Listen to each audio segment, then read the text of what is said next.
I'm here with Hank O'Neill, who is a model and a mentor in many things. And he knew Bob Wilber well, worked with him, recorded him. And we were having a pre-conversation about Bob being typecast as, I quote, a Dixieland clarinetist, which both of us think is terribly wrong. Well, it's just not terribly wrong. It's just silly. Uh, and anybody who would, say such a thing is just misinformed and isn't anyone who has listened deeply in any fashion. I mean, admittedly, the first time I'm trying to pull out of the cobwebs in my head, the first time that I saw Bob, it's either in 1967, before I actually came to New York City, I had to come up and go to a performance at the Metropolitan Opera with Marion McPartland. And it was actually a ballet performance. It wasn't an opera. Lincoln Center had just opened, and the Royal Ballet was performing. And Marion said, "You should come up and see this," and so forth. And so I did. Came up from Washington. We went to the ballet, and after she said, "Hank, we can have our choice. We can go backstage and spend 15 minutes with Rudolf Nureyev and 15 minutes with Margot Fonteyn, or half an hour with Margot Fonteyn." And I said, "Let's do the Margot Fonteyn." And I like girl ballet dancers. Anyway, went backstage, and I still have the picture that she gave me on the wall out in the country. But what I didn't know was that Marion and Margaret Hookham were playmates on the floor when they were children in England. And that was long before she was Fonteyn. And after we left the dressing room, Marion said, "Okay, now we're going to go to Condon's." And I think that Bob was in that band that I saw. About 3 years later, 2.5 years later, when I was making a Bobby Hackett recording at the Roosevelt Grill, Bobby's band, which was Vic and McKenna and Jack Lesberg and Cliff Leeman, were alternating with the World's Greatest Jazz Band.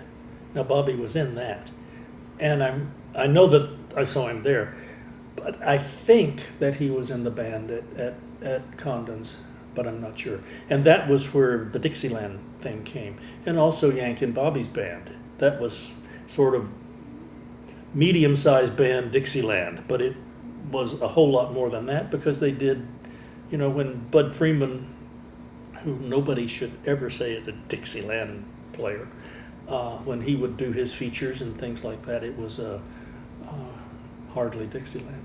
But anyway, that was when I first saw Bob, and then later got to know him a bit better when he was at the studio a couple of times before I did a record, because Bob did a number of Music Minus One records, and the Music Minus One people were one of the groups that used Downtown Sound a bit. But the first time that I had Bob on an actual record for me was Chiaroscuro released the second Soprano Summit record. I believe the first one came out on World Jazz. I'm not 100% sure, but I'm pretty sure that was the case. And the next one was one that we did about 1974 or 5, something like that, which was an unusual one in that it was it had Freddie Stoll on drums, which was who played with Soprano Summit for a while in those years. But normally the drummer was, Bob Rosengarten on virtually everything that we did. And we had such a good time with the Soprano Summit recording, and I thought it was just so good, that about the same time I asked Bob to write some arrangements for me. I'd been working on a record for a long time, maybe the better part of a year, just talking about it more than actually working, which was a Teddy Wilson date that I wanted to do. I wanted to try to get the same feeling that Teddy got on the Brunswick records that didn't have Billy, that were just instrumentals and stuff. And I thought it would be better to have at least loosely structured arrangements for them instead of just going in and picking out 10 tunes. And I asked Bob to write the arrangements. And everything was going swimmingly. We had a wonderful band. It was going to be Bobby and Vic, just like on the records that we made at the Roosevelt Grill.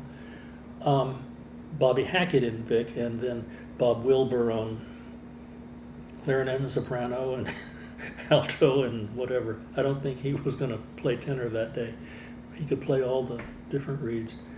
And I sometimes thought that he spread himself out, playing everything that, if he just concentrated on a soprano or a clarinet. But anyway, we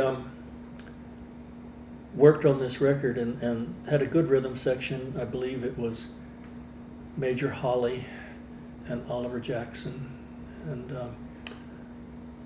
then we were going to record on a Monday or a Tuesday, and I forget whether it was Monday or Tuesday. I guess I could go look it up somewhere. But Bobby had gotten all the charts done and everything, and I talked to Bobby Hackett, that weekend, and how you doing? Fine, I'll be down, blah, blah, blah, blah, blah. Well, he died Sunday night in his bathroom. And so we were really without a trumpet player. And I said, my goodness, what are we going to do? Obviously not record. And for whatever reason, and I don't remember why, but I found out that Sweets Edison was in town. And at the time, Sweets was under contract to Norman Granz.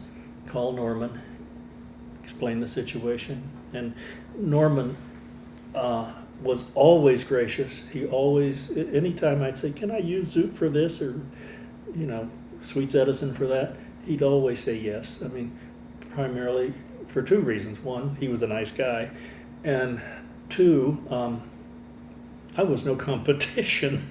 I mean, I'm a poopy scoop little operation. And so Sweets came in, and it totally changed the feeling of the date. And that's not a bad thing. It's just, if it had been Bobby Hackett, it'd have been one way. If it was Sweets Edison, it was another way. And Bobby wrote, I think, 10 charts or something. I'd have to look to see how many were on the record. We ultimately released all the tracks. We didn't have any extras. And then when I put it out as a CD, there wasn't anything extra to add to it. But it really kind of holds up, because Bob's arrangements were very concise and gave the people enough room to play around with. But it was a really good selection of tunes. I actually have, that's one of the 10 or so of the records I've done that's actually on my computer that I play occasionally just for me. But that was the first instance where I worked with Bob as an arranger and a performer. Plus, I had, by that time, he had really solidified his relationship with Pug Horton. And I had known Pug long before I had known Bob,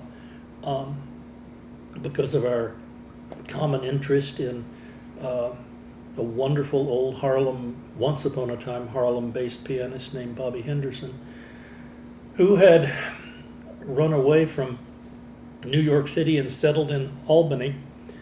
I think that part of the problem was that Bobby had probably married one person too many and had changed his name and moved to Albany. And that's where Pug Horton was from at that time. And in 1969, John Hammond had rediscovered Bobby playing in a joint up in Albany and wanted to make a record, and Columbia wouldn't let him, so he let me.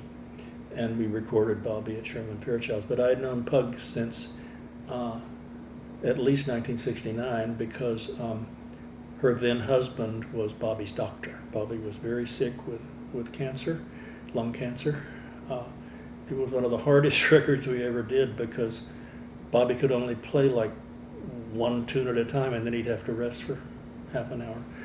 It took a long time to get that record together, but it's still one of the prettiest ones we ever did. Anyway, so I saw a good deal of Bob Wilber, and a year or so after we made the first Soprano Summit, we made another, and then Soprano Summit broke up. It stopped, and then in 1978, I think the second Soprano Summit record we made was in 77, and then in 78 I sold the company, and so I was trying to put together another record company first with Jerry Mulligan and George Avakian, and then finally it got put together with John Hammond. But the Chiaroscuro recordings didn't continue until we bought the company back in 1987. And actually it was the second record that we made. There was a wonderful pianist named Lilette Jenkins who played at Jean-Claude Bacquer's Chez Josephine down on 42nd Street. And Lilette was really a dynamo. She was terrific. She was extraordinarily attractive, really good player, and an all-around musician and an entertainer. And hit on the idea of having Lil Jenkins play the music of Lil Armstrong. And Bobby got the call to write all the arrangements and did a wonderful job. And we did songs that just aren't particularly well known, and but the record turned out very well, and Bob led the band very well, and so forth. Because Lilette, even though she was the leader per se, Bobby led the band and put it all together. And then a couple of years after that, we had liked the Soprano Summit recording so much, but by that time Kenny DeVerne had stopped playing soprano, but we wanted to put these guys together with the A band, and by the A band I mean Kenny and Bob, Milt, Hinton, Dick Hyman, Bucky, and who am I leaving out? Marty Gross, and Well, you're leaving out no, the drummer. I'm leaving out the Bobby Rosengarten, and we made the first Summit reunion. Now, this made a little noise. It was one of our early releases in the second incarnation of Chiaroscuro, but it got these guys playing together again. When they were Soprano Summit, they had a lot of work, not a lot, but I mean enough, and they made a handful of records for other companies. But the same thing that happened in the 70s when it was Soprano Summit happened in the 90s when it was Summit Reunion, which was that Kenny and Bob would go out and play at venue X at a jazz festival in Germany or wherever, or England, and it wouldn't be the A band. They would maybe have a local drummer, they might have a bass player and somebody, but it wasn't Milt Hinton and Dick Hyman and Bob Rosengarten. And so there are any number of records out there by Summit Reunion and by Soprano Summit that do indeed feature Bobby and Kenny, all of which are good on one level or another, but they aren't with the A band, which is what they actually preferred. We managed to get 3 Summit reunions done with the main band. One was live, 2 were studios at Rudy Van Gelder's. On the live record, on 2 tracks, just for fun, we added Flip Phillips to the band, just for jam session kind of stuff. And I mean, anybody who thinks that Bobby Wilber is a Dixieland clarinet player or soprano player, all they have to do is listen to a Summit Reunion record, I mean, this is about as this is not the Dukes of Dixieland. I'm sorry, but and that's not what he did. We're going to pause for a second. Okay.